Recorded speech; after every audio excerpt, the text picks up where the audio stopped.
आखिरकार ये Frenkel defect क्या होता है? फ्रैंकल डिफेक्ट, पहले बात इसके डेफिनेशन की करते हैं कि फ्रैंकल डिफेक्ट क्या होता है। जैसे मान लीजिए कोई भी आयनिक क्रिस्टल बना लिए। अब आयनिक क्रिस्टल बनाने का मतलब जो धनायन और ऋणायन से मिलकर बना होगा तो आयनिक क्रिस्टल बना लेंगे। अब धनायन जो होगा वो अपना जगह छोड़ करके उस आयनिक क्रिस्टल में जो अंतराकाशी स्थान होता है वहां पर चला जाता है। तो ऐसे केस में क्या होता है कि धनायन के जगह पर रिक्तिका उत्पन्न हो जाता है। तो इस प्रकार के दोष को हम लोग क्या बोलेंगे? इस प्रकार के दोष को हम लोग फ्रैंकल दोष बोलेंगे। यानी एक बात इससे ये निकल करके आया सामने कि जो फ्रैंकल दोष होता है ये भी हमारा आयनिक कंपाउंड में पाया जाता है। अब एक क्रिस्टल बनाते हैं, फिर उसके बाद समझते हैं। जैसे मान लीजिए A plus B minus A plus B minus, यहाँ पे B minus A plus B minus A plus B minus A plus B minus. अब मान लीजिए इनको हम लोग ऐसे कर लेते हैं। अब इतना करने के बाद इनको इससे मिला दीजिए। एकदम क्रिस्टल बनाना एकदम आसान है, आपको देख करके याद हो जाएगा कि कैसे बनाना है। केवल रेगुलर पैटर्न के साथ A प्लस बी माइनस को ऐसे लगाना है। अब मान लीजिए आयनिक क्रिस्टल बन गया। ये जो बीच में स्थान है इसको हम लोग बोलते हैं अंतराकाशी स्थान। अंतराकाशी स्थान, इंटरस्टिशियल साइट।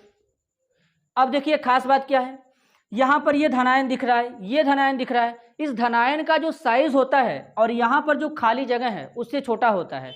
तो अब ये धनायन क्या करेगा? अपना जगह छोड़ करके, यानी यहां से यहां आ जाएगा। तो अब A प्लस कहाँ आ गया? A प्लस आ गया आपका अंतराकाशी स्थान में। तो जब A प्लस अपना जगह छोड़ करके अंतराकाशी स्थान में चला आया तो A प्लस के जगह पे क्या उत्पन्न हो गया? रिक्तिका उत्पन्न हो गया। तो इस प्रकार के दोष को क्या नाम देंगे? फ्रैंकल दोष नाम दे देंगे। एक खास बात और, अच्छा एक बात बताइए, क्या ये दोष आयनिक क्रिस्टल के घनत्व में कमी करेगा? नहीं करेगा।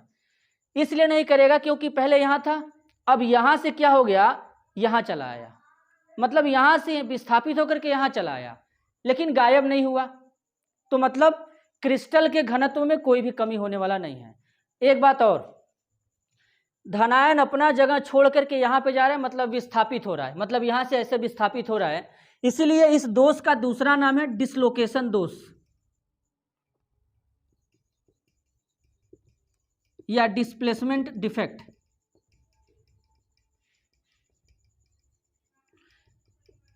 विस्थापन दोष इसी का दूसरा नाम होता है, ये आप याद रखेंगे। ठीक है, तो एक बार डेफिनेशन को रिवाइंड कर लेते हैं कि जब किसी आयनिक क्रिस्टल में से धनायन अपने जगह को छोड़ करके उसी क्रिस्टल के अंतराकाशी स्थान में चला जाएगा तो क्रिस्टल में रिक्तिका उत्पन्न हो जाएगा, जिसे हम लोग फ्रैंकल दोष बोलेंगे। एक खास बात, अब यहाँ पे कुछ की पॉइंट की बात कर लेते हैं। जैसे हम लोग शॉर्टकी डिफेक्ट में की पॉइंट का बात किए थे। पहला, यह दोष क्या होता है? आयनिक कंपाउंड में पाया जाता है। आयनिक कंपाउंड में पाया जाता है। तो आयनिक कंपाउंड में पाया जाता है, ठीक है। तो कौन कौन से एग्जाम्पल होंगे इसके? पहला एग्जाम्पल हो जाएगा AgCl, दूसरा हो जाएगा AgBr, तीसरा हो जाएगा AgI। लेकिन फिर से एक बात आपको पता चल गया कि AgBr वापस से मिल गया। और पहले वाले वीडियो में यानी शॉर्टकी डिफेक्ट में आपको अच्छी तरीके से बताया गया था AgBr यानी सिल्वर ब्रोमाइड। ये ऐसा कंपाउंड होता है जो दोनों टाइप्स का दोष दिखाता है, यानी शॉर्टकी और फ्रैंकल दोनों दोष दिखाता है। तो नोट में फिर से लिखने वाली बात यह है कि AgBr यह एक ऐसा कंपाउंड होता है जो शॉर्टकी व फ्रैंकल दोनों दोष दिखाता है। ठीक, तीसरा बात, इसके केस में क्या होता है? धनायन अपने अंतराकाशी स्थान को छोड़ करके मतलब अपने स्थान को छोड़ करके अंतराकाशी स्थान में चला जाता है। तो तीसरा बात तो ये पता चलेगा कि यह दोष आयनिक क्रिस्टल के घनत्व में कोई कमी नहीं करता है, मतलब घनत्व में परिवर्तन नहीं होता है। ये ऐसा दोष होता है जो घनत्व में परिवर्तन होने नहीं देता है।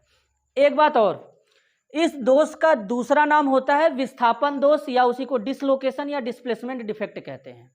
तो ये कुछ की पॉइंट है जो इंपॉर्टेंट वाला है, इसको आप याद रखेंगे, ठीक है। और इसका एग्जाम्पल यहाँ पे सामने दिया गया है, तो एग्जाम में हो सकता है कि एग्जाम्पल देके आ जाए या डेंसिटी पे क्वेश्चन आ जाए। अब शॉर्टकी और फ्रैंकल डेफिनेशन तो नहीं आएगा, क्योंकि डेफिनेशन तो बोर्ड के पेपर में आता है। तो ज़रूरत है ये की पॉइंट याद रखने की कि कौन सा कंपाउंड दिखाता है डेंसिटी में कमी होगा कि नहीं होगा, कौन सा कंपाउंड है जो शॉर्टकी फ्रैंकल दोनों दिखाता है, डिसलोकेशन डिफेक्ट किस दोष का नाम है, तो फ्रैंकल वाले को हम लोग डिसलोकेशन भी कहते हैं। अब लास्ट बात ये याद रखिएगा, मैंने आपको शॉर्टकी में बताया था कि जो फ्रैंकल और शॉर्टकी दोष होते हैं ये दोनों के दोनों स्टाइकियोमेट्रिक वाले से आते हैं, यानी स्टाइकियोमेट्रिक दोष के प्रकार होते हैं, जिसको हिंदी में रस समीकरण मिति कहते हैं। तो जो स्टाइकियोमेट्रिक दोष होता है, स्टाइकियोमेट्रिक दोष को हम लोग कहते हैं थर्मोडायनेमिक डिफेक्ट, थर्मोडायनेमिक डिफेक्ट कहते हैं, मतलब उष्मागतिकीय दोष कहते हैं। अब उष्मागतिकीय दोष क्यों कहते हैं? क्योंकि जो स्टाइकियोमेट्रिक दोष होता है वो गर्म करने पर उत्पन्न होता है। थर्मोडायनेमिक में थर्म का मतलब होता है हीट, डायनेमिक का मतलब होता है फ्लो, यानी जिसमें हीट के फ्लो की बात करते हैं। तो मतलब ये सारे के सारे दोष उत्पन्न होंगे, लेकिन कब? जब किसी आयनिक क्रिस्टल को गर्म किया जाएगा तब उत्पन्न होंगे। बिना गर्म किए किसी भी आयनिक क्रिस्टल को ये दोष उत्पन्न नहीं हो सकता था।